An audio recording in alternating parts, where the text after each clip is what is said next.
আমি আপনাদের পায়ে ধরে বলি, আজকের এই ভিডিওটা কেউ স্ক্রিপ্ট করবেন না। হয়তো আজকে আমার এই কথাগুলি শুনলে আপনার খারাপ কাজের প্রতি কোনো আগ্রহ থাকবে না।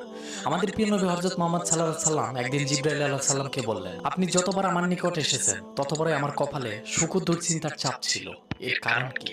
জিবরাইল আলাইহিস সালাম আমাদের প্রিয় নবী হযরত মুহাম্মদ সাল্লাল্লাহু আলাইহি সাল্লামের প্রশ্নের জবাবে বললেন, জাহান্নাম সৃষ্টির পর থেকে আমার ঠোঁটে, চোখে ও মুখে কখনো হাসি ফোটে।